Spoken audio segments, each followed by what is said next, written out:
Hi, we are live. Hello. How is everyone?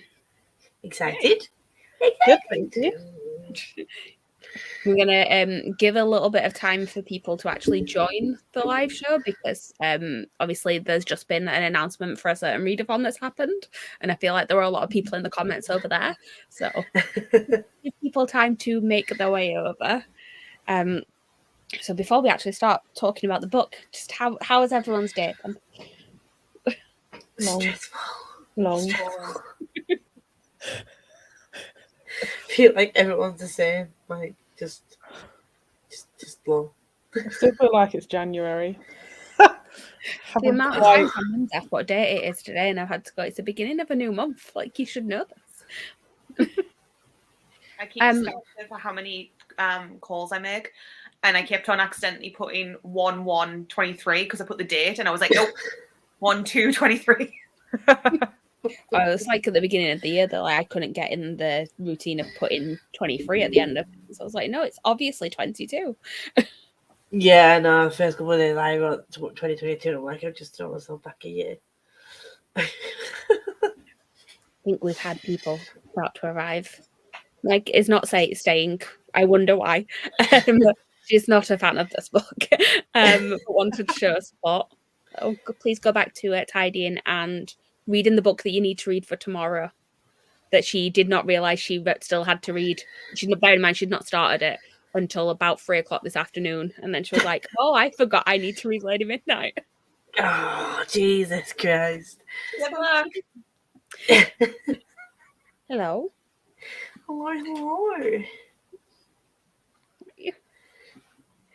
Oh, she's still here. The series. No, she doesn't. It's not her favourite. Well, speaking of, seems that we now have people here. Shall we... Well, actually, before we start talking about the book, I should probably actually just say that there have been some changes to names that are in this book. So we will be using the changed version. So just to sort of say it to sort of avoid confusion.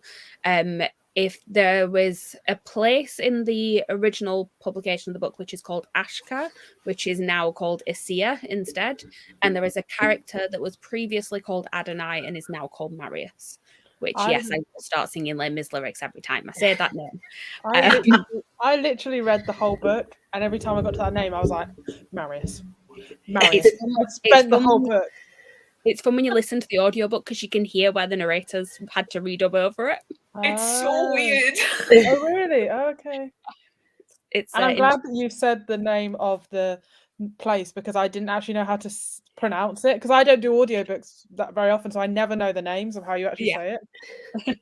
No, it's again because I've listened to the audiobook, it's definitely now called Isia. So Isia. Okay. We've got some more people quickly. Haven't read the book. Just want to say congrats on the Marvel. Anyone hasn't watched that yet, once this is finished, do go over to Lisa's channel and watch that. Pick a team, the right team, obviously, which is Team New Gen. Yeah, outnumbered. Outnumbered, but in control. I'm saying nothing. We got a Gem. Oh, hi. Hello. Morning.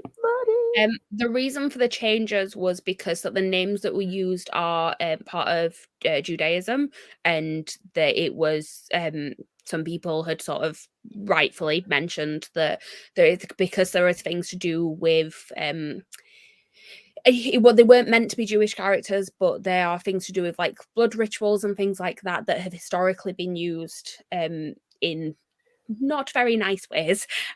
So he made the decision to change it rather than to sort of stand by and say, no, I didn't mean this. He was like, no, that's fine. I'm just going to change the names. So all the new versions have that.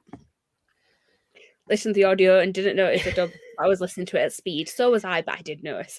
I think also if you listen to it before, you can definitely tell because I've listened to it about 3 times and like this time I was like, oh, this does not sound as well edited as it used to. So I haven't actually said what book we're here to discuss, but obviously it's Nevernight that we're here to discuss. So what is... I do not have that. I hold mine up. It looks like I'm just holding up a blank book. Mine's in my bedroom because... There we go. Never flinch, never fear. Oh, never, Ashes has ever got forget. pretty black edges. Have you got like the original hardback one? Technically, no, but it's the Illumicrate ones that they brought out. So Still it's like tough. tiny. Ooh, pretty. That's what is on. Lisa's the like, why did I not read this series earlier than I'd have had them? You I really want that one. So I suppose we'll start off with star ratings. I already know what some people are giving it. I don't know what one person has. So 5 stars. really shock. It's one of my favorite series. 5 stars. Lisa. 2. Oh, I was actually not. 5. And Catherine. 4. Yes. I'm glad you enjoyed it. Because I was a bit, you were like, obviously you're the one that's not read it before. Like, so just to say it on screen here, you've got 2 people who have read the entire series, 1 person who's read the first book, and then 1 person who's reading it for the first time. So you were the one that was like, I'm not sure how she's going to feel about this. I'd never read any just J. Kristoff. Obviously, Yeah. I only read his Illuminate and the Aurora Cycle ones. Which is And very because I different. think a few people had said, like, with his writing style, it's like can be difficult to sort of. Some people love it, and some people hate it. I was a bit like, oh god, what am I going to think? And then the footnotes was difficult for me to start with, but actually they lessened as the book went on, so that got easier. And actually, I really liked it, but there were some bits where I just felt like it went a bit slow for me. But I think it's just because it's like a whole new world and just getting used to it. So I think the next 2 I hopefully will enjoy more. I do feel like it's a series that gets better the more you get into it because you're just so much more invested in the world and the characters. So yeah, I completely understand that. I'm so having a great I love it so much. So let's have a look at some comments. Look, the students are dismissed for the day. Nice. 5 out of 5. Nice. It remains a 5 for me. 4 out of 5. Still good. I have the UK paperbacks, but I ordered the US hardbacks because I love the US covers so much. Yeah, I do too. 5 out of 5, one of my all-time favourite books. So we've generally got a positive reaction in the comments, which is a nice thing. So do we have, because obviously there's we're going to end up going into spoilers fairly quickly, but do we have sort of non-spoilery thoughts that we want to discuss before we go into spoiler section? Mia, Trick, Mr. Kindler. Just characters in general. Just those 3 just things that I adore. I feel like we're going to go into spoilers fairly quickly.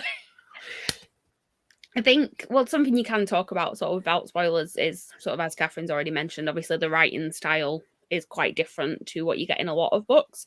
It is one of the things where if it's in no, we've all sort of read different amounts of Kristoff here, but J. Kristoff does have a thing of not particularly liking to do world building in a conventional way. Yeah. There is no book that he has written where he has not used some sort of device to do the world building. Because in this one, you've got footnotes. In EOTV, it's all told as a story to somebody. So it's told through that format. Yeah. In Illuminate, obviously, it's all case files. And then in... I'm saying no, he's not done it actually. I've realised in the ones that I've read so far. In the Aurora cycle, you've got the little computer that comes on in the middle of the chapters and tells you little things about the world as well. Like I don't know about his other series that I haven't read yet, but I assume that there's going to be some sort of plot device like that somewhere. I think Deviate has something similar. I can't remember. It's been a while. It would not surprise me. Yeah. I mean, I didn't think it. I mean, I like that though, because I listened to the audiobooks both times. Even though I do have the physical copy of the US cover. But I just love the narration of it as well. So for me, the fact that the footnotes, I think I would have found it more difficult to get into, like Catherine said, with the footnotes if I'd have been physically reading it. But I'm glad I did listen to it audibly because that did help a lot. Yeah. Was it a different narrator for it audibly then that does the? How does it work with the footnotes? He just does like a bit more of a different tone to his voice. Yeah. Oh, I see. To the extent of where it needs to be as well, though. Like, so it'll just break off in the middle of a paragraph and go and do the footnote. So I tried to read it physically the first time, couldn't get into it, didn't read it for a couple of months, got the audiobook, didn't know until my friend told me that there was footnotes, because there's no difference between It's how it's reading. the one that does it with a different narrator that's like of more recent book with footnotes is Babel. Right, okay. But that's because it is supposed to be a very distinct character. The thing is, actually, that leads on to one of my questions in a minute. But the thing with this is that the footnotes are written by the same person that is writing the book. Because obviously, if you think about it, at the beginning, well, I think we should just say here, we're going to go on to spoilers. So yeah, but go away if you haven't read it. This is very vague spoilers, but yeah, we're going to move on to them. At the very beginning of the book, obviously, you've got the bit that is kind of addressing the audience, and then you do have that at the very end of the book as well. And the idea is that person that's done those notes is also the person that has written this story, and that's the person who's written the footnotes as well. So my first question actually was not for Smash. Do you have any ideas of who you think the narrator might be? No fucking idea. I mean, I wanted to be Trick, but Okay. No, I hadn't even thought about it that deeply. I didn't know if anyone had picked up on that yet, because obviously, like, it is very much like they call it, the fact that you call gentle friend a lot throughout the book and things like that. Like, it is supposed to be like someone's writing to you and someone is telling you a story. And it's like, if it was Mr. Kindly just sat there chilling and writing in his shadow form, but I highly doubt it. Yeah. I mean, I will say, like, don't spoil it too much. Like, it is something, like, I'm not asking for no reason. Like, it is something that is going to come up, so don't worry about it too much. So it's going to come up in later books then, right? Mm-hmm. Okay. But right. Yeah, I was just intrigued to know if anyone had thought about it yet, because now I'm intrigued. See, I didn't think about that until Chloe mentioned it, and I was like, oh, all right, okay. Chloe, on this journey, who I thought it was when I first read it. It was one of the things, like, from the very beginning, I was like, oh, I want to know who this is supposed to be, because, like, clearly it's somebody, like, they even said that, I think they say at one point that, like, Mia had mad at them if they knew that they were writing the story down, and I was like, I need to know who this is. They also say, I loved her once, I think, or something like that. Also, I still didn't think, I was still just thinking, I now that you say that out loud, I'm like, oh yeah, that makes sense. I should have thought of that. But in the moment when I was reading that, I was just like, I'm just really fucking enjoying this. I didn't even think, well, who is this narrator? Now my mind's like ticking over. I'm like, well, I have another question to do with the narrator, but I'm going to ask that one right at the very end. From memory, I think Lifelike is a more straightforward story you learn as you do. That'll be interesting to see, because I've not actually seen him do sort of conventional world building before. Thought it might be her mentor, maybe. Oh. And then the narrator is one of the narrators for Daisy Jones and the Six. Not realised that. No, I didn't either. So, I mean, I did make notes of things to talk about, but obviously if anyone has anything that they want to talk about, feel free. My first note is that first line, though. I wrote that in my little English journal as one of the quotes I really, really enjoyed. Like, no. One of the interesting things about this particular version, the reason why I've read the Litjoy ones, well, I've sort of listened to the audiobook while reading, is that it does have some annotations from J. Kristoff in them. So I have sort of made notes on some of the annotations as well, which will give us like a little bit more insight into it. And literally the first annotation in it says the whole first page is basically a warning to anyone who walked in expecting Illumina. Because it came out the year after Illumina. I'm like, that makes sense. That's amazing. I need those books.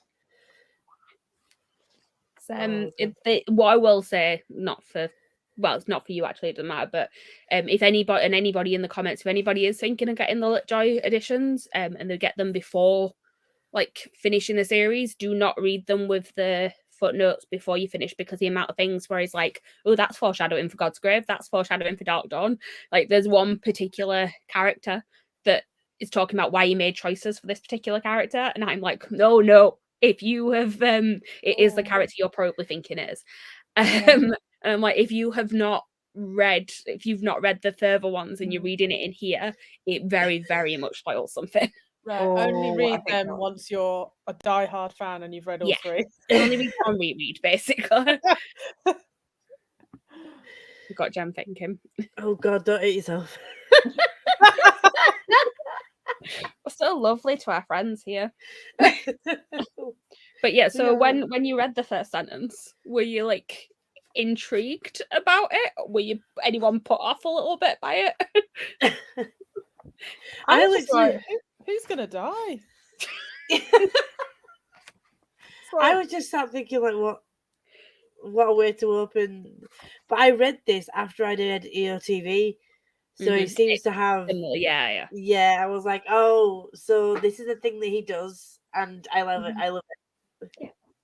I think it very much sets the tone for the type of humor that's going to be in there, because like they are like one of the bits I've got to talk about actually later on is a particular conversation that happens, and yeah, I think there's like there's very much a particular way of talking in this book, and like and a humor to it that like you kind of need to know that up front, because if you're not gonna like that sort of thing, there's no point in trying, I don't think. Yeah. Rude. Love you, Jen. So I've already asked that one. Where am I looking? Oh yeah, so obviously the very beginning actually starts off with a strange setup where you've got sort of 2 scenes happening in parallel with each other. One is now and one is a flashback scene, but you're not quite sure what that is at the beginning. How did you find the multiple timelines at the beginning? That's what put me off the first time I read it. And then I listened to the audiobook and I got back into it. I will also say I had a friend who read it and she couldn't get her head around it. And I said, watch Pierre Ford's, because Pierre Ford has done the first third of the book as mini webisodes. Yes, I've seen this. I haven't watched them, but I've seen it. She does it fantastically, where it's very, very straightforward, and you know what it is. Also, just watch them because they're incredible. Really, really good, worth watching. If Matt, you send us a link to that. I will. I'll find that now. I was expecting it to follow like 2 different timelines the whole way through.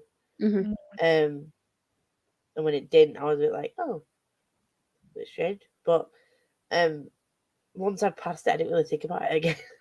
Did it take a while to kind of figure out, because obviously at the beginning you don't actually know which one's past and present. Did it take a while to figure out where each one was and that one was a flashback? Because almost in a way it seems like you're just following 2 characters. I thought it was an alternate universe. I thought it was her in an alternate timeline. Yeah, I didn't get that until like halfway through the book when I was like, oh, yeah, right, okay, got it now. It's when you get to the stuff about like her family and you know the fact that she's going to the school to train to be an assassin to revenge her family. You're like, oh, I've seen that. Like, I've seen what happened to her dad. It wasn't great. Yeah. And I think because I also have stopped reading blurbs, so I didn't even read the blurb and just went straight in blind. So I was also like, I don't know what the hell's going on here. I do think particularly as the flashbacks go on, they're just kind of there just to help. But I think that first one in particular, where you've got sort of the 2 scenes, the one where she's sort of having sex for the first time, and then the one where she's killing somebody for the first time, and the way that like they go back and forth between each other, and it's almost like the same sort of language but just in a very different setting, and like the emotions involved in it are different. I feel like that works really well. I also really like the fact that was almost like a way of showing her loss of innocence before she went into the church, because it's like, hey, I'm going to do the 2 things you're really not supposed to do, because you know what people think. I mean, also don't kill, because that is an actual thing you shouldn't do. But if you're an assassin in this sort of book, fair enough. You can get away with it, I guess. But, no, particularly like it was a bit where like when she actually like stabs him, and it's like sort of how it was, the language was very much word for word similar to the paragraph before, and it was just like, oh, I like this. Yeah, that was a good way, the way they did that. Because at first, when I first started reading it the first time round, I was only half paying attention. I thought it just repeated itself. Yeah. So I had to go back and like re-listen to it, and then I was like, oh, no, this is different. It does definitely help if you've got the audiobook, if you can follow along a little bit, because in the book you do have it differentiated a little bit more because you've got italics and non-italics. So it does help, but it's still confusing. What else did I have on there? Oh yeah, the other thing I just had there is that because when we're carrying on with the flashbacks, and you get to the stuff about her family, she was 10 years old and she had to watch her father be executed. That was horrible. That all the flashbacks about like watching her dad get executed, and the way mum was like, "Don't look away," and then they came around and like took her mum, and I was that whole thing. I was just like, I would also want to kill that bastard. Not gonna lie, revenge would be on my top priority list as well. It's I think like because again, I think part of the thing of it having sort of the two timelines is that when you first like meet her in the regular timeline, all you know is that like she's just killed someone and she's going to the school and you've got no sort of like to be an assassin, and it's like something's gone on here. And it's like, and then as you read it, you're like, oh no, this is kind of justified. Like I understand this. 100%. I felt so sorry for her because that must have been traumatic, just having everything taken away at such an age, just being left for dead. Did you remember throughout it that she's actually only 16 years old when this book takes place? No. I forget. It's very much is easy to forget that. This is the reason why it's often shelved on the YA section. Because 16 years old. It is not YA. No, I had no idea some of those scenes were coming up. I was just innocently reading and was like, I'm sorry, what? The random comment they gave me the Kristoffalong child, like, oh, this happened. So there was a spice scene, and I was like, yes. The worst thing was I was listening to it whilst at work at Asda, where I wasn't supposed to be listening to my audiobook, so I had it on really, really quiet while I was working, and I had to be like, let's just put it down a bit further so no one can hear what I'm listening to. So let me just show you a couple of my favourite things from this particular edition to do with that scene. We're jumping ahead now. But chapter 22, beware, here be smuttiness. There is a whole section about how in order to write the that scene, in particular, the first one, let me just read you the thing because it's quite funny. I was slightly concerned. Where is it? What did he do? The zone, did it? Right. Wait, he writes notes everywhere. Right, so this was the first time I wrote Sexy Times. In preparation, I had my wife assemble me a pile of top-tier smut scenes to read. She got her friends to help. They got right into it, colour-coding the sticky notes and assembling me a veritable mountain of filth.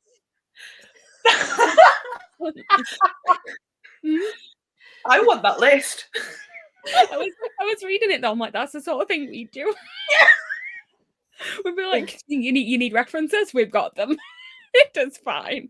Also, this is the artwork for that scene. Oh, it's so pretty. Wow. So, yeah. I mean, chick do be having muscles, doesn't it? Killing is bad. Noted. No, it's definitely not YA. No. There we go.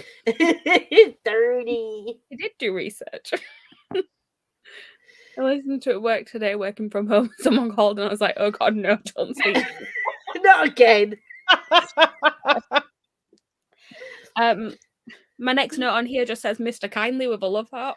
Oh, let's talk about Mr. Kindly. He's just adorable. He's just, I don't think he's supposed to be adorable, but he is. He's adorable, but he's also like the sassiest thing I've ever seen. I fucking love him. I love just the constant side eye, like as you please.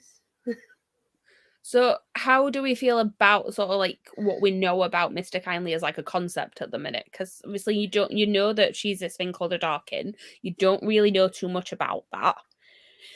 I mean, there will be more. You will find out more as it goes along. There is actually we are definitely in spoiler territory now, but one of the notes in here about we'll talk about when we get to the end, but a particular character gets killed off, and the reason why is because it would be too easy if that character stayed alive, because you just know, no, not the one you're getting upset about.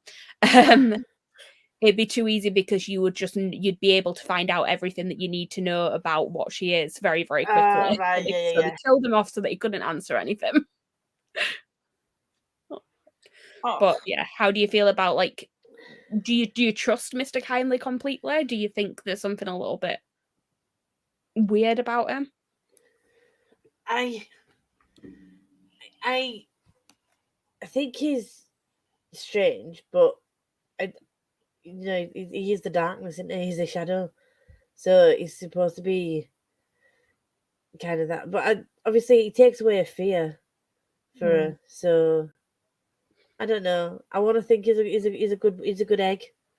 I mean, I don't I know. will speak about sort of my thoughts on reading it the first time I read it, like, without knowing anything else. Like, the sense I got is that, like, I'm not entirely sure if I trust, like, the concept of a shadow cat completely, but I feel like he would do anything to protect Mia. That's exactly I mean, what I thought. it says it all in, like, how he acts to, like, she had to tell him to go take Trick's fear away, because he was like, no, I'm supposed to be here to, like, take your fear away, and, like, you're gonna be really scared. And, like, with the whole going off track, the whole light situation where he was, like, really, really fucking scared and ran away. Yeah, that was really sad. But I was like, I think it's getting to the point where like the Mr. Kindly was like, oh, I know who was there who could show that Mia didn't kill anyone, and Mia's like, no, don't. And even then he could automatically just be like, hey, this is what's happened, but he doesn't. And he's like, yeah. I was there. I can I was there, hello. back her up. It's fine.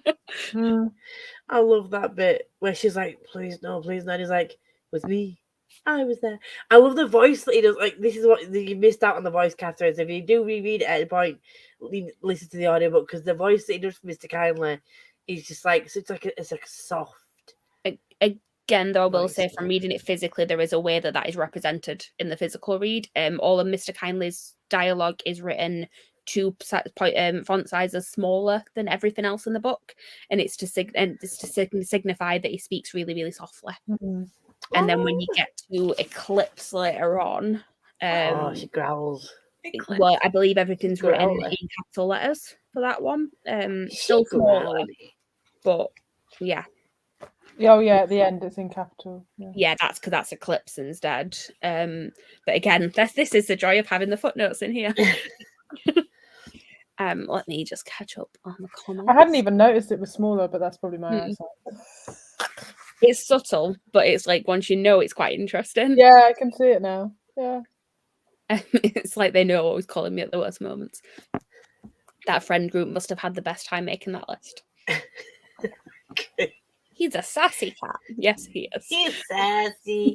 Love him. Love Mr. Kindly. I do love Mr. Kindly. So, ages ago in a book box subscription thing, but it was before I'd read the books, there was a little Mr. Kindly tea strainer thing that you could get in the end of the pub. I've lost mine and I'm really upset about it. Oh no. On Litjoy, you were able to get, like, Mr. Kindly and Eclipse, like, bookends. I'm like, I don't have anywhere to put bookends, but I really wish they hadn't sold out, because I would have got them. Because, I mean, I know that Mr. Kindly doesn't like Eclipse, but, like, they begrudgingly sort of work together near the end, don't they? Like, they're sort of, like, both there for Mia, and I'm just kind of like, I think I might like Eclipse, but, like, I felt really bad for her because she lost her person. I know. She lost her person. So where is it? There's a footnote somewhere. And Mia Sorry, was I will take you with my second shadow. One of the last footnotes in here. This begins one of my favorite relationships: the cat and wolf who hate each other. So good. I love him, but I'm sus. Fair. And Mum was not happy when she saw Mr. Kindly. I do think that part of it you have to wonder whether it's just that people, because there's sort of people that don't know too much about the Dark Inn, so if people are just scared of the idea of it and don't actually know what it is. So Yeah, it's like a lot of things in fantasy, isn't it? Like there's a prejudice against or a fear against things that are the unknown, and I mean, at it's the end not of the just day, fantasy, is it? no, Yeah. true. In every single book, going. The world but- in general. Yeah, 100%. I think it's just a case of like I'd be scared though if somebody could wield shadows and do what she does with them. I'd be fucking scared of that too. Not gonna lie. Well, especially if your daughter just suddenly has like a shadow cat. Yeah, I also Just- think with the having awe as the god, and it's like the god of light, and there's so much like Mhm. symbolism of the light god, and then suddenly, oh, this person has shadow. Like Yeah. the myths around that must be insane. yeah, and there was a religious aspect of it, wasn't there? That was just like they already thought they were all heretics because they didn't. They were. Was it they were all like training to be assassins, and what was the lady? The lady of the night. Lady of Blessed Murder. Yeah, that one. Yes. So they already thought that they were like heretics because of that, and the fact that on top of that she was dark, and it was like, He feeds and fears something about him feeding on it makes me sus. Fair. Yeah, I don't know what he's doing with it. I don't know. Yeah, it's like he's eating it. Where does it go? What do you do with it? What's it for? There must be a power or something. I don't know. Just what is the purpose? Well, it's like if anyone here is a Buffy fan, there are like demons in Buffy that feed on fear at times, as like fear itself in particular is an episode I'm thinking of. Yeah. And like so, and things don't end well there because generally what they do is try and put like people into situations that cause more fear, just so that they can eat on it. So it's like it's not great. Yeah. I always thought the cat was similar to the cat in Sabrina. Just a sassy little sidekick. Salem, my favourite. It's called the Mr. Kindly voice in the audio, but is okay, but after a while it makes my brain itch. Fair. Yeah. I love it. It's just I think it's quite soothing, the voice. My next one I have is when we were talking earlier about humour. There is a discussion in the middle of this about the C word. I'm not going to say, and it's one of my favourite sections of the book. yeah, cat. I'm gonna have to find it because I've lost it. But apparently, that is where the whole idea of the book started. In that discussion, basically, he was out one day or something, and he heard somebody, he didn't know the person, having a discussion about the use of a female's anatomy as an insult. And he was like, I don't know who this person is, but I've got a character in my head. And that's where the book came from. That's where Mia Coverti was born. I'm just trying to find. I should have really made a note of what page it was on, but I don't think I did. I mean, it's before. I've got a page number for the next thing, so it's before that. I know it's towards the end of a chapter. I don't have my physical copy. Mine's at page 60. Okay. Close to that. Yes. As I said, it was the first scene in the book that was written. It was based on a drunken argument on New Year's Eve. And it was two of his friends that had the argument, but it was just like, this is in my head now. But yeah, it's the sentence about I'd still rather be called. I'm not going to say the word on my channel just because. I'd rather be still called. There we go. I was just like that was when I was sort of reading it. I was like, I like this book. Truth is, there's no difference between your nethers and mine, aside from the obvious, of course. I mean, her and Trix's banter, like, was just, it was great. I loved it. Well, it's even like the end of that chapter is, and just like that young Trick was in love, and I'm like, it was a very like, it was a good way to sort of establish their relationship and sort of the banter between them, but also very much set in place again, sort of like the humor and stuff of it, because we're still very early on. Yeah, and it just felt like a good point of setting up a lot of things to do with like who the characters are in this. Yeah. None of them were soft, were they? Wasn't soft and sappy. Yeah. Was there a particular moment in, like, were you just sort of hooked from the beginning, or was there a particular moment where you were like, oh no, I really enjoyed this book? I personally was good from the beginning, and I liked, because from the very offset, Mia was Mia, Yeah. and I love characters like that anyway. Like, I mean, I don't mind now and again a damsel in distress kind of moment, but especially like a male writing a female, it's interesting to see that he made her like a savage and strong, but also gave her something humility, but didn't make her seem like a total cold hard bitch. Do you know what I mean? Like, so the way that he actually wrote a woman, and then obviously men don't always write women in the best light, or like, so yeah, the way that he wrote it was really, really good. I really liked that.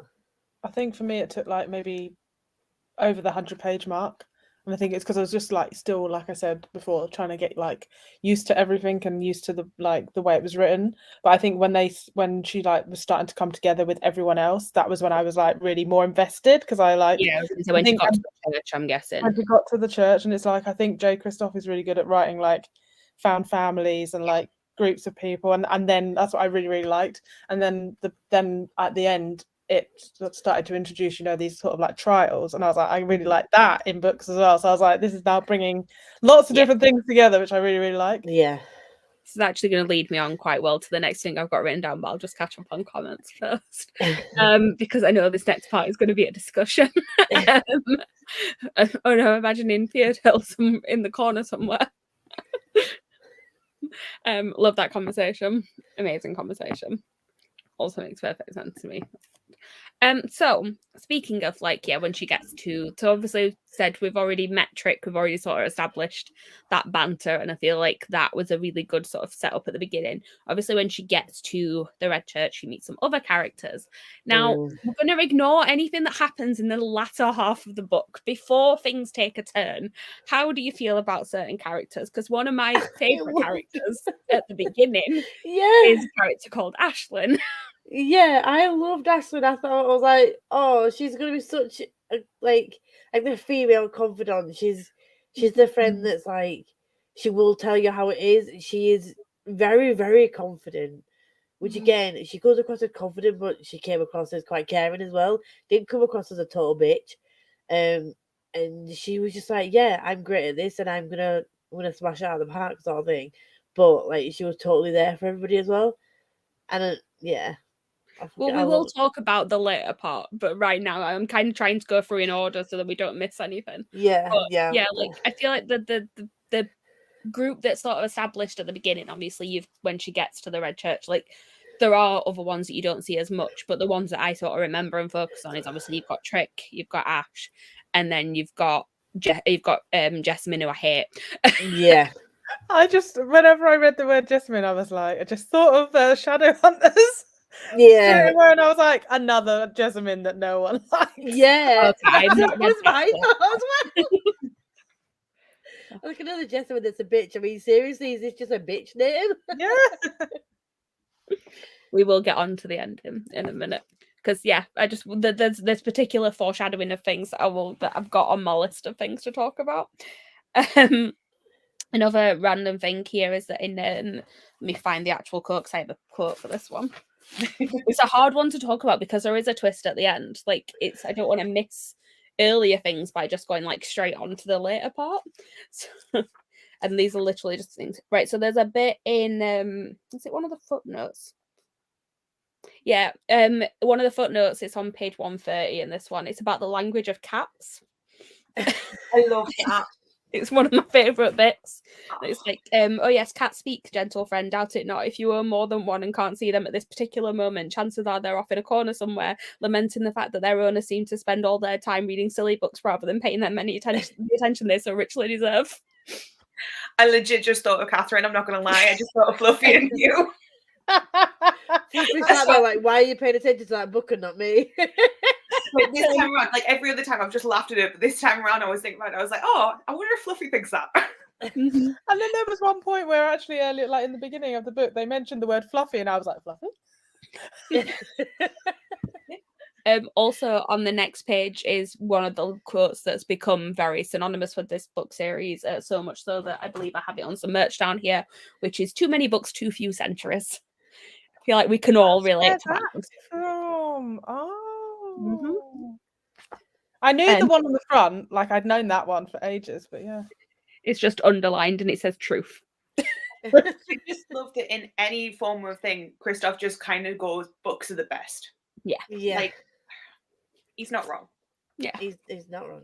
He's not wrong at all. I mean, that's just reminding me of the fact that like bookworms are a thing in this. Yes. Oh, yes. Yeah. Yeah. But they're not the nice bookworms that were like, you know, it's like, yeah, they're bookworms and they will kill you. You'll just disappear. They're not the friendly bookworms like I not just a persistent bookworm. I love the fact that the guy who was like looking after all the books was just like, I had some apprentices or whatever, I had some workers once and so you just were no longer around sort of thing. And I was just like, okay, they didn't work out. Then this kind of leads on to like the next point I've got written down, because like, so obviously you know she's going to an assassin school, right? So you know that like stuff's gonna happen. Was anyone expecting her arm to be cut off so early on? No. Fuck. No. Like, it's 142 pages in this edition, and he chops her arm off. It's like, I remember feeling sick the first Yeah. time I read that. And just being like, I think I blacked that part out of my mind because when I reread it, I was like, "Ugh, I forgot this bit. So the trauma must have just been like put in a box at the back of my mind and just forgotten about because I forgot totally about that bit. I think it's a really good way of establishing the stakes. So, like, obviously, I know that they fix it, like, there's things to do, but it establishes the fact that, like, no, actually, like, they do mean business. These pretty much all of these like tutors there are just trying to like to kill the students, really. Like, don't worry if they die. They're like, you need to be tough. You need to be able to like withstand the real world where we're sending you out to assassinate people.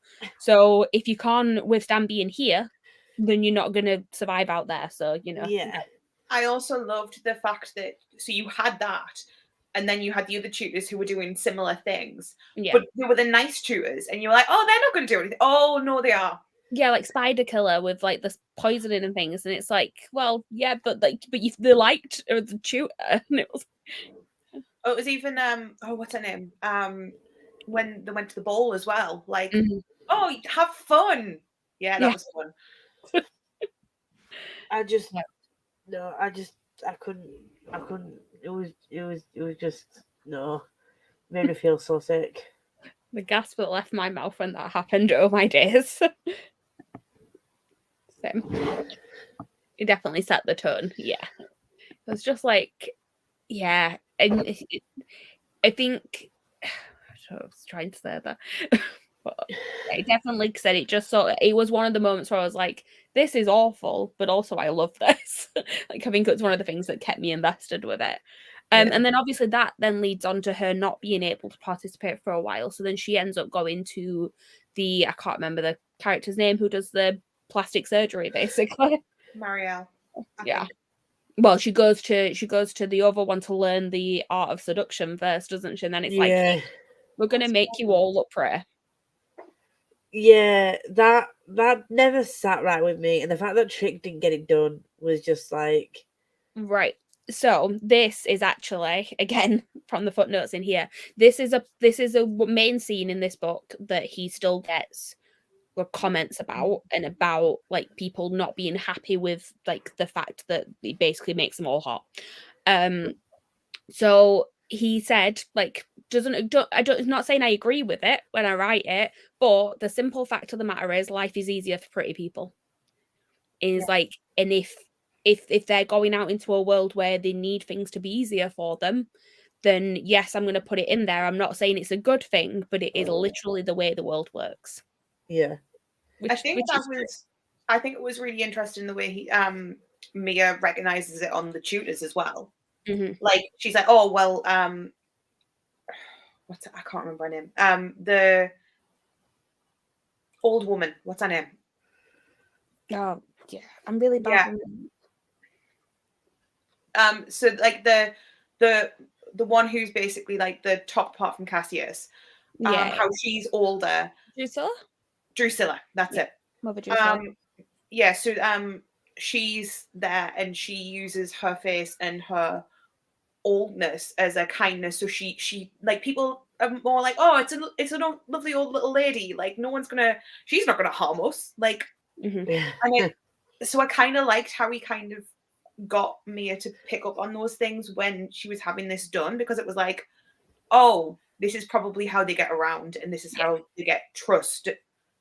And it can probably be used vice versa as well, because like I was talking to Meg about it was one of the bits that I said I was rereading this and she remembered that bit from the book, and she said that she'd read a book recently where it was sort of the opposite, like somebody had purposely had things done to make them look plainer because they needed to sort of like hide in the background, like they were pretending to be someone's servant or something like that. And I would think that it would very much work in that way as well, like if they needed to sort of make it so that someone was very non-distinct, they would. But generally the way that, like if you think of the fact that they're all going out and trying to like get secrets and things, the way that they do that, they said that one of the best things for them to use is like the power of seduction. So they it makes sense that they do it. So it's not like a thing that they're doing purely because it's like, oh, we need to make these people pretty. It's because we are using every available option that we have to make our work easier. And sadly, the world is easier for pretty people. Yeah, unfortunately. Insta-boobers.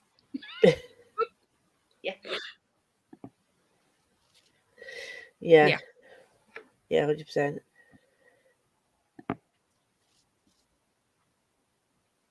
Yeah, very true. And if anyone would know about catching serial killers, it would be the serial killer of the group.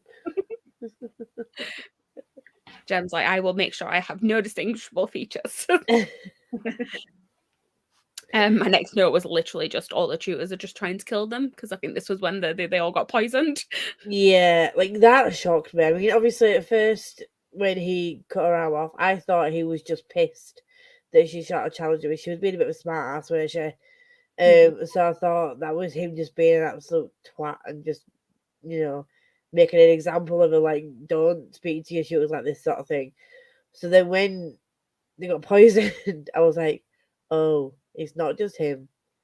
And and the fact that it was like she continuously tried to poison people, and like people actually died because they didn't get to the antidote in time, whatever. They didn't find the resolution in time. The question for those people on a reread: did you notice a foreshadowing of Trick in the poisoning scene? Yes, because he has a good nose. He could smell something. Yeah, wasn't sure what you're referring to, but yeah, it was very nicely weaved in there. Yeah. You don't notice it the first time. You're just like, okay, like you obviously you can see like, oh, he's obviously managed to smell it, but you don't realize until the second time, like oh, that's the moment that's where like it's set in motion what has to happen at the end. And he did it twice as well. Mm-hmm.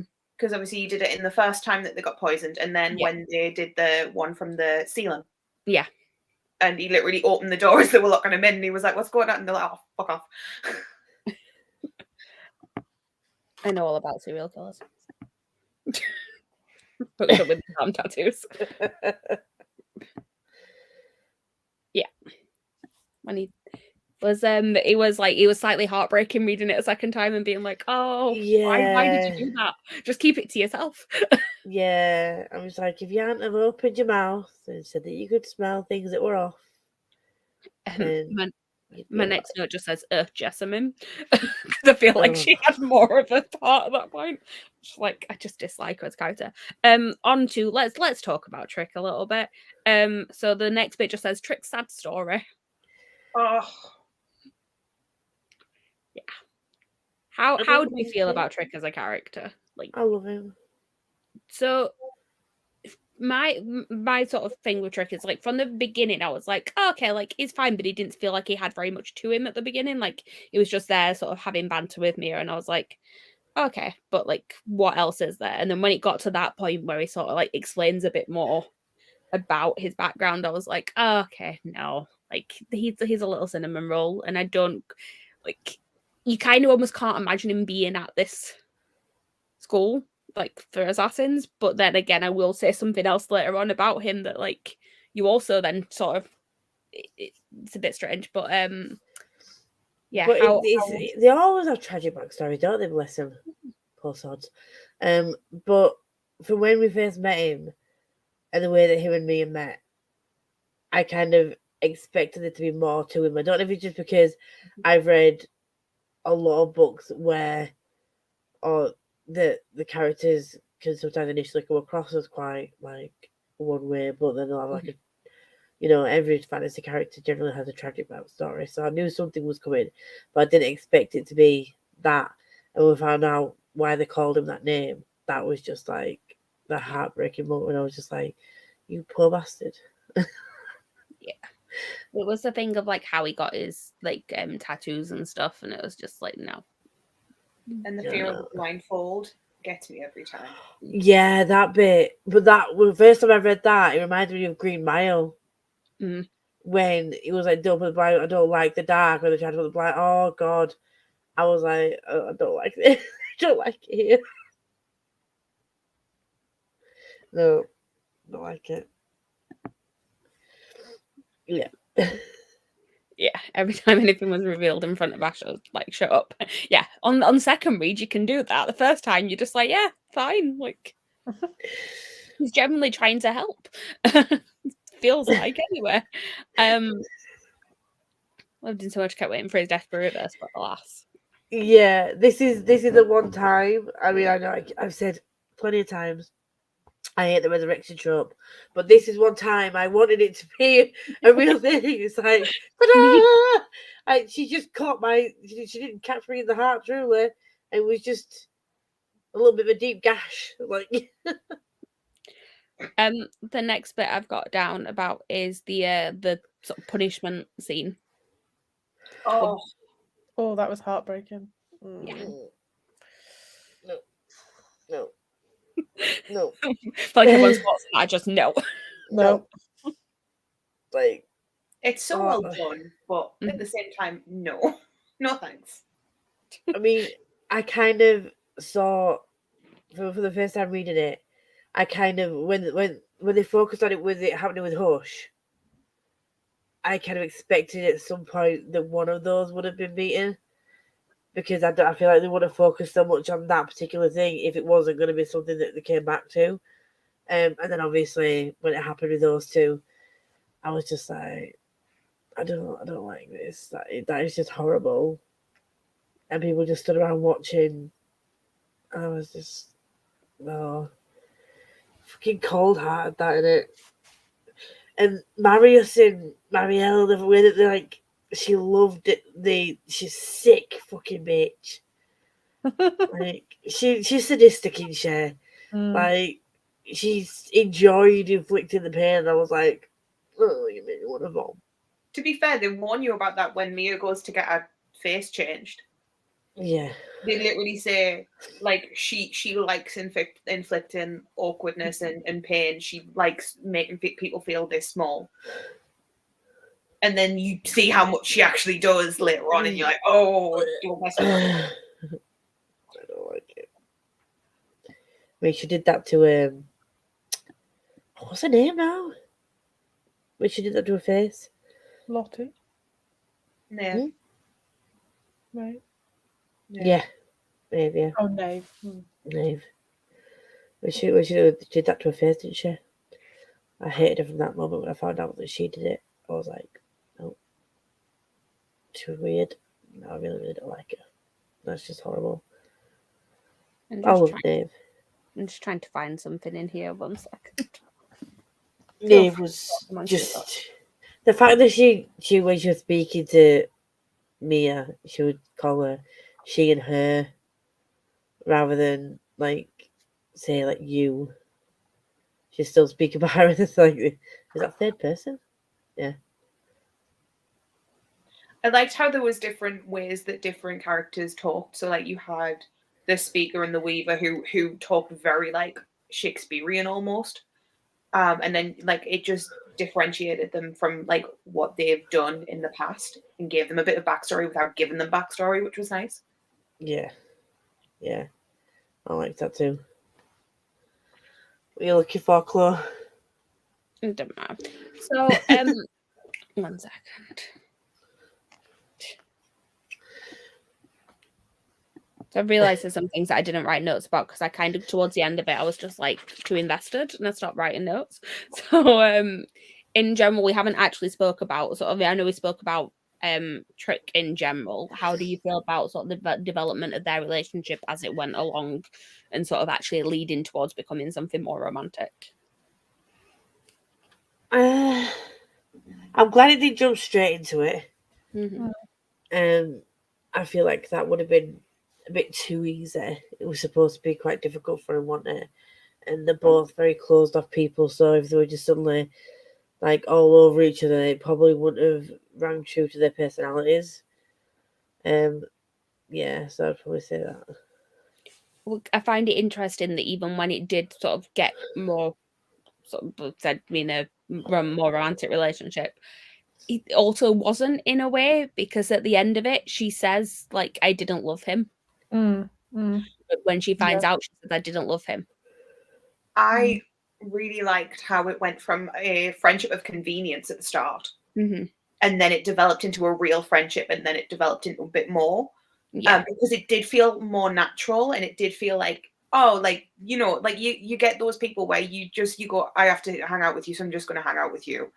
And then like you go, oh, actually I quite like this person. I'm stuck with you now. Yeah. Like yeah, I think the way she was saying I didn't love him, she was trying to convince herself she didn't. I feel like it's a bit of both. I feel like she's probably trying to convince herself so that she doesn't like get too like sort of weighed down with it because she's still got stuff to do. But also I feel like it's partly like oh no, actually like I don't know if I was actually quite there yet. Yeah. Because I don't think she was in like she wasn't there to make friends or relationships with people. So I think part of it was actually like, well, like it was I liked him, but like it's not the main thing for me. So it's fine. Why are you ruining my life right now saying that? She was in sorry. love with him. She's just denying it, all right. Okay.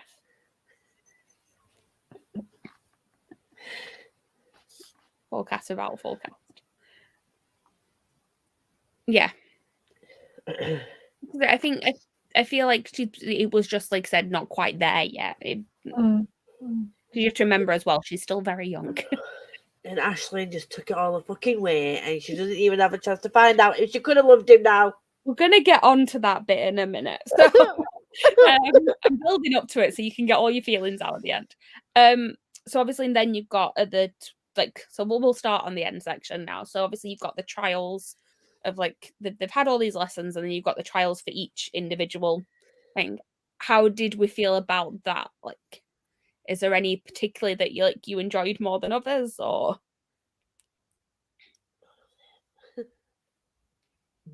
I liked the whole like points for stealing things. I thought that was pretty fun. I found it sort of interesting because obviously, like, if you only follow, like, there's more people in this group than you only following certain ones, so it is like there's only so many of you that can actually come out on top. Like, which ones are we actually going to give the points to? So I liked the ways that like different ones sort of helped each other as well, so that they all did end up winning something. Like with Thingy giving her the notes so that she could win once, and then it being like, oh, because he's already stolen the key. Yeah, like he was weird. I mean, I thought he was a bad guy from the beginning, if I'm honest. I thought he was the one that was like killing people because he always seemed to be out at night and stuff. So, but then obviously because it kept mentioning how he was out all the time and how when people walked away he was just there stood like peeking in the corner. I thought that'd be too obvious to see if he turned out to be like the big bad at the end. He was really set up to be like the villain of it. Like, yeah, when kids give the notes, I'm like, please don't try and stab her. Like, so obviously, then when it came to the secrets one, Ashley in the last minute being like suddenly winning it because got some sort of really, we don't know what the secret is, and he said he will never tell anyone what that secret was, but also clearly used to connections like that she had. It's like another sign of like, oh, there's something going on with her here, because she suddenly has a secret and it's really easy for her to get. Well, yeah, because she's got people outside that are going to give us information so that she can win it, because she's helping them into the church. I'd love to know what that secret was. I'd love Yeah. to know. I would 100% love to know that. Because I just, yeah. But well, in hindsight, you're like, oh yeah, she did mention her dad, and like, you know, the pieces fit. When you're reading it, you're just like, oh, they're all talking about their backstories and their families, so it kind of They've all makes got sense. a reason for being there, so you Yeah, just they've all like, got, yeah, it makes yeah, sense. and then you're like, oh shit, yeah, I should have noticed that, but you just don't at the time. You don't twig. I think the trial's really interesting because they set out the different techniques the blades use. So obviously once you've got to the end of the trials, and this is one of the interesting bits about Trick that I wanted to talk about, the last sort of test in there is the child killing test. Yeah. I mean, that's a difficult scene to read anyway. Like, and I like that Mia didn't like go through with it, because I feel like that, like, you're rooting for, even though you know she's done awful things, but like there's certain lines that you want to draw. But speaking of those, like, certain lines you want to draw, so again, and this is pointed out in the the annotations in here, everyone, obviously we're all sort of everyone's sort of like upset about what happens to Trick at the end of it. It's insane. The way that J. Kristoff spoke about it in these footnotes is that he actually did do it. He went through with it. Yeah. So how do you feel about that? The fact that Trick is this like sweet little like kid, he's just got this like really sad backstory, and like I said at the beginning, it almost feels like he doesn't belong in this assassin school. But then ultimately, maybe he did. I don't know. Like, you never know what you're gonna do in those kinds of situations, and he really, really wanted to become a blade to, you know, finally get back at the people who hurt him. So, if that's at your forefront of your mind, and you don't think that, oh, this is a child I'm killing, it's just another test, whatever, then I think you can probably get through it. Yeah. I think you've got to kind of it at that point. It is one of those things of, do you do what you need to do to get what you want done? Yeah. And that's a line, and you can either cross it or you don't. Yeah. But I think that's also interesting in terms of what then happens next, because in some ways that's what Ash is doing. Exactly. Like she's like, she doesn't want to, like, how many times in the before the end of this book does Ash warn Mia that she needs to, like, when she goes into that room, she says that something about making sure that her heart is true or something like that. And then like other times she sort of tries to get her to go away and to not be there. And it's like, I'm not obviously not sort of justifying anything that she does do, but I think there is I don't think it's all just coming from a she is an evil person point of view. I think a lot of it is like she's gone there with this goal, and sadly she's made friends while she's there, and some of those friends have been collateral damage, but I don't think she actually wants to kill them. But like you said, it's sort of that line of like, got stuff that needs to be done, and sometimes hard decisions have to be made. But even then, Ash uses the Trinity to disarm Mia. Mm-hmm. She could use that and have killed Mia. Let's be real. Mia's completely powerless when she's within that Trinity. So even then, Ash has some line that she's not going to cross. Yeah. I just find Ash a really interesting character. Like I said, I'm not like obviously very angry at her, but I just find her to be a very interesting character, especially rereading it, of seeing sort of like the foreshadowing that leads to it. Yeah. I mean, again, it's about her. She's been told these certain things, so she's going to believe these things, and then, she's doing it for her dad because her dad can't, because they feel that he's been wronged and that the people who are wronged are the people that are going to pay for wronging him, sort of thing. And if the only way they can do it is to betray people, then that's fine. Like she said, she didn't expect to make friends. So in that respect, it's kind of like the Holland situation in a different book. But like you do what you got to do to get by on you. But it, I mean, she didn't like have Mia. Like she didn't have to have Trick. She could have just locked her in a basement somewhere. Didn't have to kill him. Yeah, but yeah. Just like gag him and tie him up. Like just that's also wrong. I suppose it's possibly because then it's a witness of someone to come after her. Like I think she fully intended that nobody was going to come out of that church alive. Yeah, true. And because Mia was already gone, Mia wouldn't have known that it was her. Mia would have just assumed that she was one of the dead. I also think with Trick, you have that issue of he is a lot bigger than Ash is. So he could have probably overpowered her a lot easier. So she had to either do it where he wasn't expecting it, which she did, or attempt to get him, knock him out, and get him to be thingy. Because obviously, I'm sure that Trick's first fight is with Osric, isn't it? I think so, yeah. And it's one of those things of, we know Ash's brother's good, but Trick's potentially better. Yeah. Yeah, true. Yeah. I think like they're not picking up on that. I forgot about that part until they mentioned it at the end when Mia's like, oh, actually.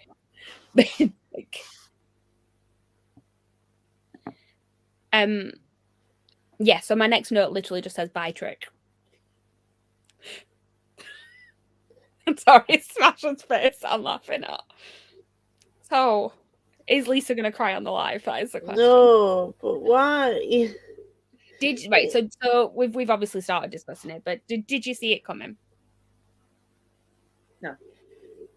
Not until she was like literally just like a couple of sentences before she actually did it, and I was like, why is she there?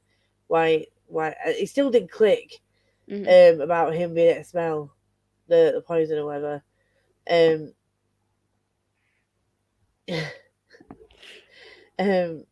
But yeah, it was kind of like when he was.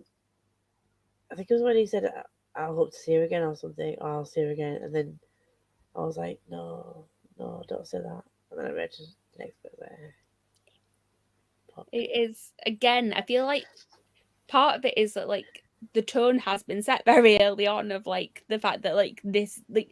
Again, it still blows my mind that this is ever shelved as YA because it very, very much isn't. And I think from very early on of knowing like all the tutors are trying to kill them and all of that, it's like someone's going to die at some point. And like I know you've had some deaths, but someone's like that you're closer to has got to die at some point in it and like legitimately die in it. But it's still like a moment of being like, okay. Oh no. Are you okay? I was thinking maybe Ash is a narrator, but I don't know. I'm just sorry. Because she kisses her, doesn't she? She does. And I was like, oh, so maybe what about being like loved her? I was like, it could be Ash because obviously Trick's not going to come back from the dead, is it? There is a strange moment in that, isn't there, where it says the kiss lasts like a moment too long. Yeah. And I was like, oh, this is now a thing. I did not see this coming. Be sweet, which is a bit odd. Which again, that might explain though why Ash is so sort of wanting Mia to not be there, because talking of characters like loving each other, Ash's motives for protecting Mia clearly come out of some sort of like love that she had for her in whatever way that is. Yeah. Like their relationship feels very real, like their friendship feels very real to me. It doesn't feel like it was just Ash trying to be like nice. No. I do believe that, yeah. But I feel like if Ash's friendship had been fake, she would have faked it with a lot of other people. Yeah. And she, like, I'm not being funny. How easy would their life have been if she'd just been friends with Jess? Yeah. I just think I hope Kristoff doesn't do the whole like either side of the wall and like they have feelings for each other. I hope he didn't do that. That would not be something that I would particularly enjoy. I don't think. I'm thinking Asher started to care for Mia. Yeah. Yeah. Fortunately. It was one of the few times the book has completely blindsided me. I did not see it coming at all. Yeah. And I think it just sets up like I feel like it sets up like just a very good ending to this book. Like this book in particular, I felt like it just got better and better as it went along. I mean, how did you feel today, Catherine? Because you read all this like quite condensed today. Was it a ride? Okay. Just all, I don't think it's all sunk in really. So I'm just sort of like, and I'm just like, I've just sat and like skimmed read through this and like the beginning again. Like now what I know from the end, I'm like, who are you? Like, I'm just trying to work out who you are. So again, I have one final question about that I'll come on to later. So obviously after that happens with Trick, we move on to the actual sort of takeover of the Red Church. So how do we feel about sort of the bad guys that are set up in the Illuminati? Just strike me as like God botherers. I feel like we still don't know a lot about them in this book. Like it's still very vague. Like all we know is that sort of this is obviously the people that Mia's dad was with before. Yeah. You kind of vaguely know that something happened there, but you don't know the specifics of it yet. Again, it is something you will find out a lot more information about as the book series goes along. But I think it's kind of important that this first book doesn't focus on that too much. This first book just focuses on Mia, and then the second and the third one can do more of the world building and looking at the bigger picture. I just think that the way they came across was just like they thought they were better than the other people because they believed in the higher power, and who they believed in was the right person to believe in. And if you don't believe in it, you're a heretic. And it does come across like the typical way of people write religion in the book.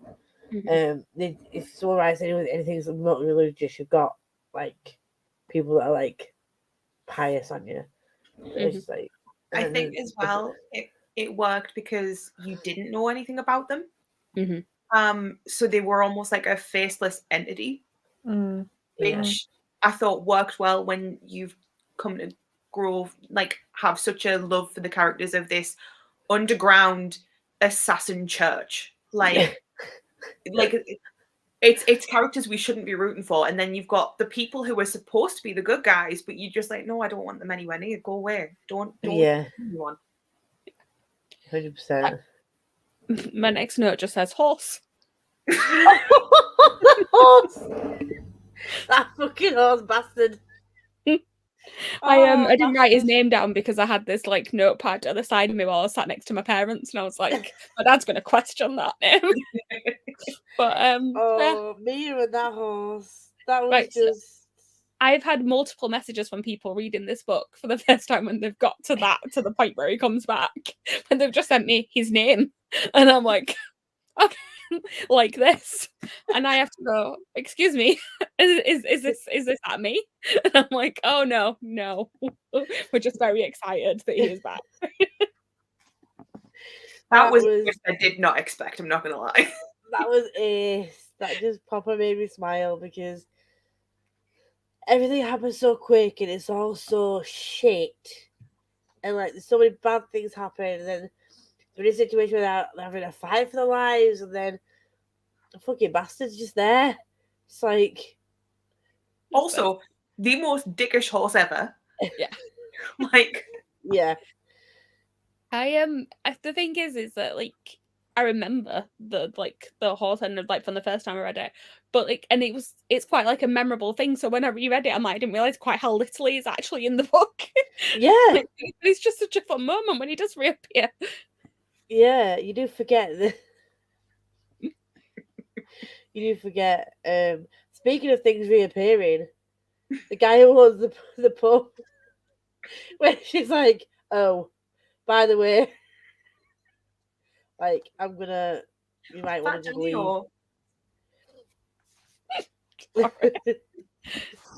Yeah. Yeah.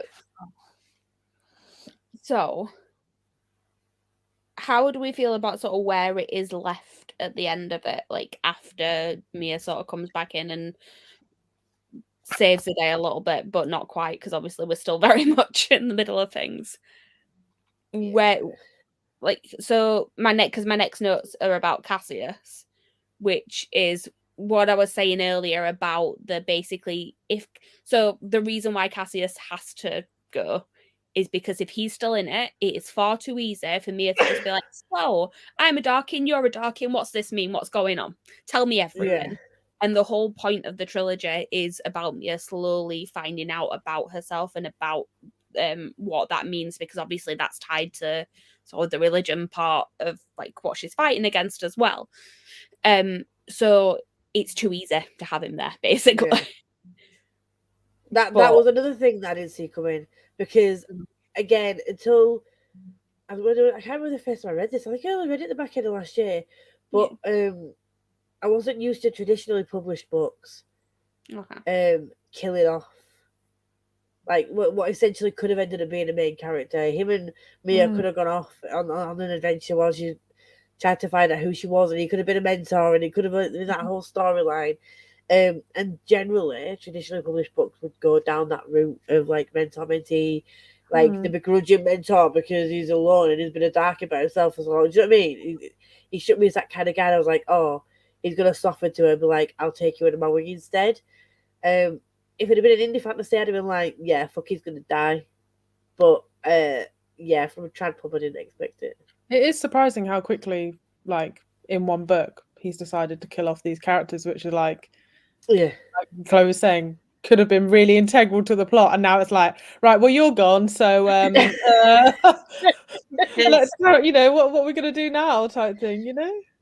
There's two characters that I wish we saw more of, and it's Cassius, and it's one from a different book that I'm not going to talk about, but I will message you, Chloe. I mean, the other interesting thing there as well, though, is that Eclipse is still there. That's kind of giving you a bit more information as well about Darkin in general, because like Eclipse is still a thing. So what do we? Mr. Kylie was a thing before he attached himself to Mia, though, wasn't it? This is a thing. So obviously they can it's not like a case of once they're sort of attached that they are like, because obviously in some books you get things where they're sort of like life bonded once they're attached to something, and one of them goes, the other one goes. It's very much not that. So now we just have Eclipse as another character. And the banter between Eclipse and Mr. Kindly is going to be fun. I can't wait for that. Well, it is very much a begrudging. Like, they're both there for Mia. And, like, the fact that it wasn't even a question for her that, like, Eclipse was just going to be there now. Like, it wasn't even, didn't cross her mind as to say, like, well, no, what we're going to do with you then? Like, you need to leave, sort of thing. Even though Mr. Kylie was very much not happy about the situation, she's just like, Eclipse is here. But I think that kind of is attached to the fact that that's what happened to her. Like, she had no one, and all of her world was taken away from her, and then Mercutio came in. Well, I was about to say one of the characters we haven't actually really spoke about is Mercurio. I love him so much. The fact that when she's like, it's a bit of like, because obviously he's in it like in the flashbacks and stuff like that, and then it's at the end where it's sort of like she gets kicked out and he's just there, comes and like collects her. He's just really angry with her and stuff, and I was just like, oh, like he's like the grumpy, like begrudging mentor, isn't he? I love my favorite thing about him is when she's like, I need to go back. Should I say something to Mercurio? And then she's like, and then it's just like, oh, she heard the blackest curse she's ever heard, and him just like thumping around the kitchen. I was like, I love him so much. I do love him. I want to see more of him though. I'd like to see more about his backstory. Not that it means much, but like obviously because he was part of that world before, wasn't he? So Yeah. it'd be interesting to see like why he ended up the way that he did. Just to answer this, yes, we are going to be reading the second book together. That's the book we're going to be reading in February. We will be sorting out some sort of like group read along for it, but we haven't figured out the dates yet. And the live show is going to be on Catherine's channel. We have got a date for that, but I can't remember what it is. 10th of March. There we go. But we will put it all on the Discord and on the Twitter as well to remind people closer to the time. I know the read along thing for it is going to be in a couple of weeks because I am not reading it in the next 2 weeks. I can guarantee that.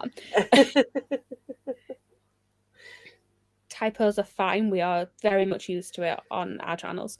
Do not worry. Of a grumpy grandfather teacher type. Yeah. Yeah. So I mean you could tell he cares about her as well. Yeah. It's yeah, I like that she had somebody like that in her life because obviously like every other parent she'd lost. Yeah. What do we think about the comment about there was a comment about sort of mentioning something to her brother, and then she's like, "Oh, but he's dead." Like, yeah, that. That happened at the end, but we had no context for it. I think he's going to be one of the Illuminati guys. Oh wow! I think he's going to be one of the Illuminati guys that she's going to have to face, because all her mum said was that he was gone. So she then just assumed he was dead. But if they saw a young boy, where they could mold him to whatever they wanted, they could mold him as one of them, couldn't they? So I think, yeah.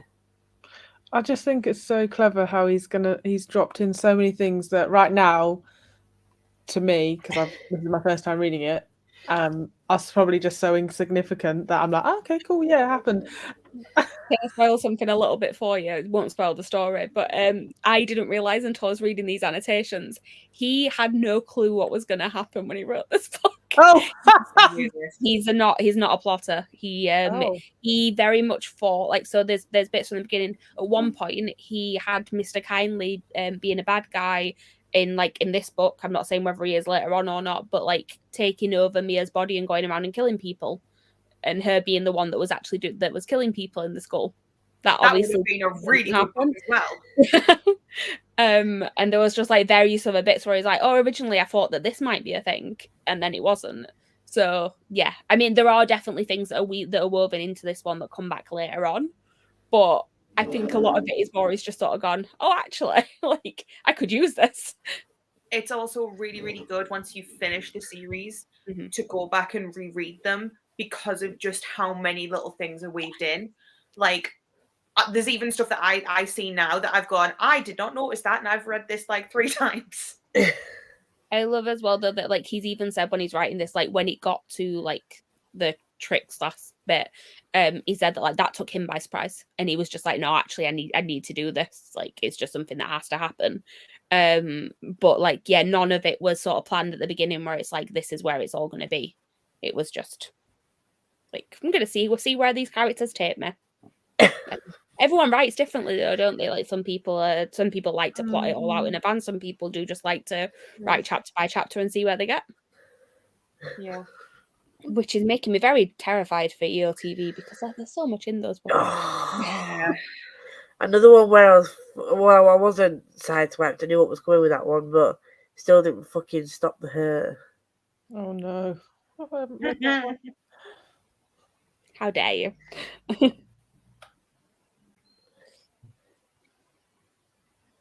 I don't remember. They do, because he's alive. Jesus Christ. No, they say that he is in the when they're burying everyone, and they said that his is empty. Yes. But he did go flying off a massive cliff. Yeah. Which is probably but he suddenly got magic. He found magic that meant that he could like levitate. So, you know. Maybe you never know. He's now Jannar from He is along for the ride just as much as the rest of us. So before I sort of ask my last question that I have written down, is there anything else that we've not covered that anyone wants to discuss? Hush. What did you think of Hush as a character? We talked about him a little bit. I liked him as a character. He was a good character. I wish we'd have had more of him. That is all. We talked about him giving her the Yeah, but And saying that you could have been the villain. yeah. I just liked him as a character. I felt bad that he had his tongue taken I out. loved the fact that Kristoff gave him such a backstory with so little information. Mm-hmm. Like said, oh, knocked his teeth out, pleasure house. Oh, we know that he's had a traumatic backstory. Yeah. Yeah, you don't need to like have. Oh, look, it's a cat. It's a Mr. Mr. Kindly. If she starts talking to you and following your shadow, like being your shadow. She does follow me around. Do you feel less scared when she's there? Does she take your fear away? Yeah. You've got your own Mr. Kindly. I'm jealous. I need EOTV too. Straight away. I mean, we will say like when we've been looking at like dates for books that we're reading within this read along, we have kind of discussed sometimes like, well, we'll fit when EOTV 2 is coming out, we will try and fit EOTV in them so that we can just read it straight away. Is it this year then, or you just don't know?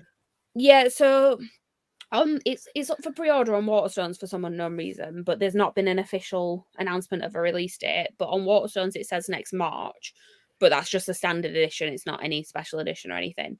But he has done an I Can Ask Me Anything on Instagram, and he's said that it should be out this year, and that he expects it to be like a similar sort of release time as the last one was, which would be like September, October time.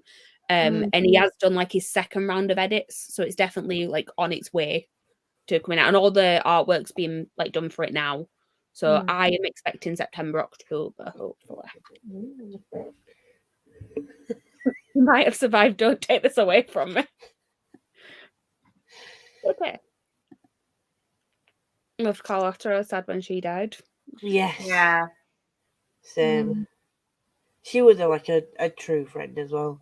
It seems like anyone that she actually cared about either betrayed her or died. Yeah. Which is not great.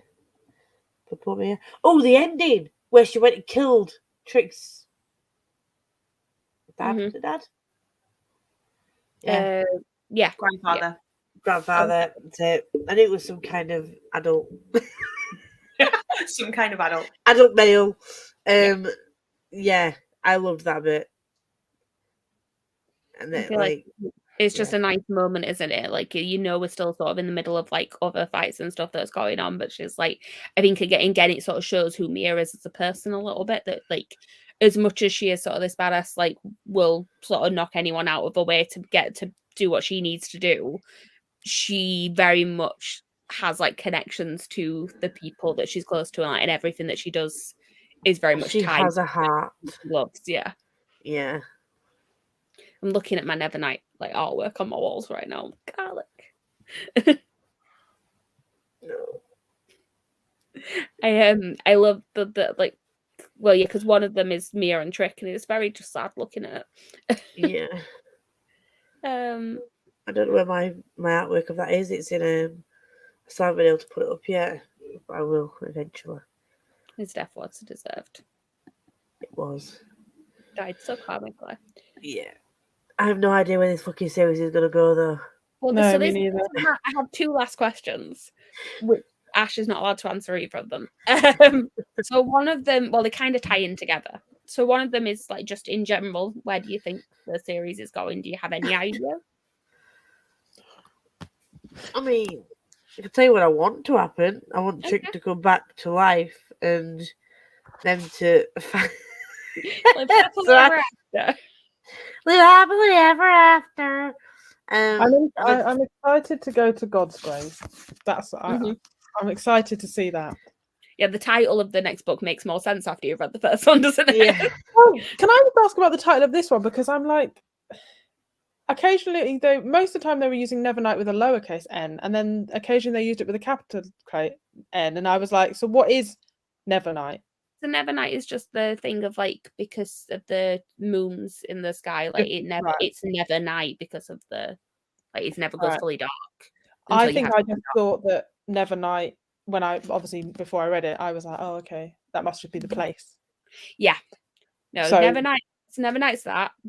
God's Grave is obviously a place, and Dark Dawn is another like time of day type thing. God's Grave is a weird one in the middle. Right. Okay. I mean, ideally, if we're going back to God's Grave, I would like to see more on Mercurio. And he's bashing him out, being a bit of an angry fucker. Obviously, I would also like to know what happened to her brother. And my because J. Kristoff doesn't like to make things easy, as with EOTV, I think that he's going to be on the opposite side just to make shit a bit hard for Mia.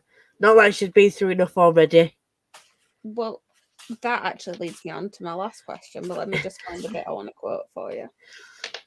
What's going to happen to Mia? Well, so where is it?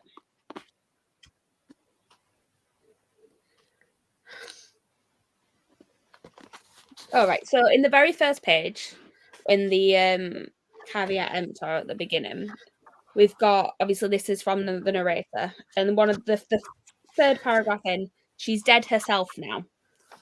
Do we think Mia survives the series, or do we think that's written years later and she's just died of natural causes or something else? See, when we was just all talking earlier, and I was reading that I read that and thought, but is that Mia? Who is that? Like that's what Pale Daughter, which is Mia, yeah. That's sort of and then obviously you've got the end where again they mention it says birth and life and death. Yeah. It says it basically multiple times this narrator is saying by the time this has been written, Mia is dead. So do we think she's going to survive the entire series? Do we think it's like I said that it's just that this is written like there's so many books I can sort of reference here. I'm like, do I think it's this sort of situation? But I can't say that because it'll spoil something. I'm giggling because Ash is like, I don't want to give anything away. I can't smile. I can't breathe. I am. It's because I know that I'm very reactive. My face has been hidden, so I can't give any reaction. Sorry, guys. It's fine. I'm probably going to ask you this at the end of the next one as well. So, like, I just what I'm going to ask at the end of the second book as well, so that we can see how we all feel, and then we'll all know by the end of the hope that she's not going to die in the second book because then. Yeah, like so I can tell you that she's in the third one. We're okay. Right. Good. Whether she's died and come back to life or what, Wow. I'm not telling you that. I'm just giving you multiple options now. I just like being annoying. Shadow. Well, she's just a ghost. We don't know. But, I mean, I will say it's a grimdark series, and I tend to read a lot of series where people die. So I would just like to know whether people think that she will. I'm not saying whether she will or not, but I would just like to know. I personally think that she's going to be unalived. It was just because it is mentioned in, like I said, it's not like giving hints or anything. It's just because it is mentioned quite a lot. That was one of my first thoughts when I read this. Is like that was one of the things that was on my brain throughout reading this entire series. That's why I asked. I had to check something. Sorry, because Jem's like, I am now very concerned. Like I said, not me trying to make anyone concerned. It is just that was what was on my brain from the very first page. I think I'd recently finished a different series where the main character had not survived at the end, and I was like, okay. Sorry. I don't know now. I don't know. Okay, I wanted to survive, obviously, because who the fuck doesn't want the main character to survive? But I don't know. That's fine. Well, we will leave it there then. I've left Lisa pondering life now. I love it. I just keep rereading this bit and the end bit and then trying to put the middle together and work it out. It's intrigued me so much. I want to read God's Grave now, but I'm also just like, if I read God's Grave now, I'm not going to remember in Yeah. No, I like I said, I will be reading it when I get back off holiday. which I assume is probably when we're going to aim to do the read along for, because it's sort of like towards the end of the month, but not like right last it. But we will sort out a page breakdown and put it on the Discord and on the Twitter if anyone would like to join us for that. Or if you would just like to read it as you want to, because it could be like me and just read it in like 2 days on the audiobook, because yeah. But thank you to everyone who is in the comments chatting with us about it. I'm looking forward to seeing everyone's thoughts on the next one. Like I said, the next live show is going to be on Catherine's channel on the 10th of March. We will post more about that to remind everyone close to the time. Thank you to everyone on here joining us. Smash for being a special guest. I like that it's not just me who's had to like hide her thoughts on things that are going to happen later in the series. The amount of things I want to say, guys, is all I'm saying. I feel like at the end of this, I'm going to be like, everyone else go disappear off of the StreamYard. I need to speak to Smash. Yeah. I'm excited too. I'm excited. Right. So I will actually end the broadcast now. That is something I need to do. Thank you all for watching. Bye. Bye.